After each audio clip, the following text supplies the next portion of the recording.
Hey guys, what's going on? Welcome to the first episode of... Do you see what I did there with the name? Like, Mark what? Yeah. So what is... It's going to be a series where I take a specific topic or piece of terminology regarding smart home, technology, or Home Assistant.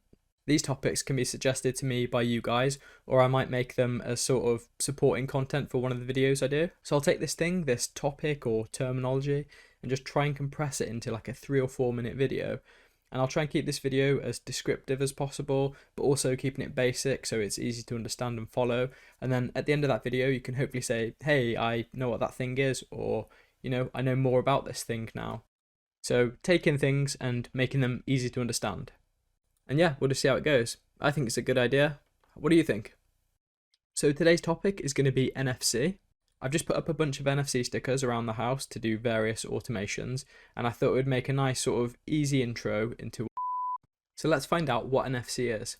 Okay then, so if you didn't know, NFC stands for Near Field Communication, and you probably last used it when you paid for something wirelessly. So when you're at a checkout and you just touch your card against the little card machine there, that uses NFC in order to take your payment information, pass it to that machine, and then do the transaction. NFC usually operates at a distance of around 4 centimeters or 1.5 inches, hence the title Near Field. So how does NFC work? Well, this action here of you holding the two devices near each other is what causes the communication. And this communication will be something like your transaction or payment. But the core concept here is that when you hold the two NFC devices near each other, communication happens. With this communication, devices could be exchanging information, or one device could be reading information from another device, or vice versa. And the common way information is usually read is by use of an NFC tag. So there's a whole bunch of different NFC tags. Some of the most common ones are things like the NFC cards or the NFC stickers. You can also get little NFC discs. So if you hear the term NFC tag being used, it will usually be one of these types of devices, and they're commonly just read. So you scan a tag and then something happens.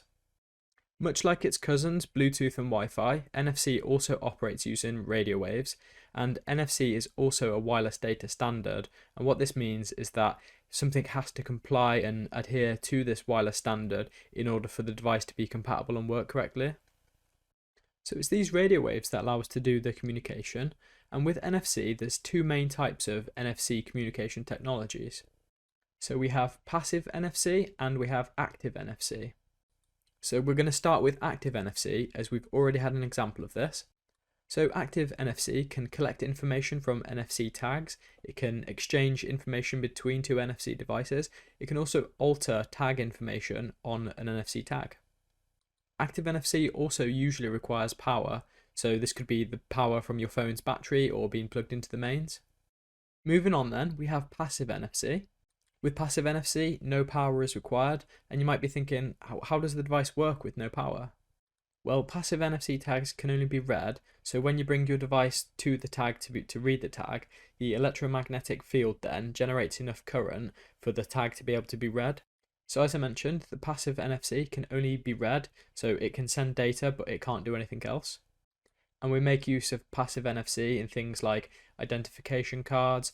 You can have some advertisements where if you scan, say, a particular tag, it could open up a website for a business. It's also used in toys, where if you bring two toys near each other, they could talk or do some other kind of action. And then the final point is home automation. So this is the one that we care about most. So we can set up our own NFC tags.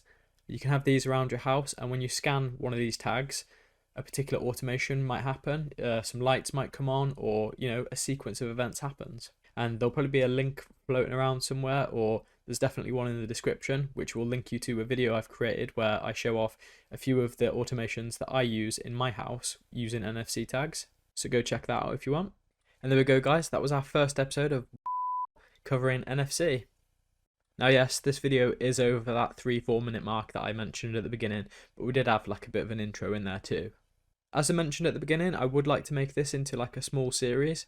It's going to help me out in some of my bigger videos, as I can reference some of the points here, and it will hopefully give you guys some knowledge on whatever the particular topic we're covering is. So let me know what you thought in the comments below. Hopefully you enjoyed it and you learned something, and I wasn't just teaching you to suck eggs for like 10 minutes, but if I was, I'm sorry. and you can let me know in the comments. I won't cry. It's on camera anyway.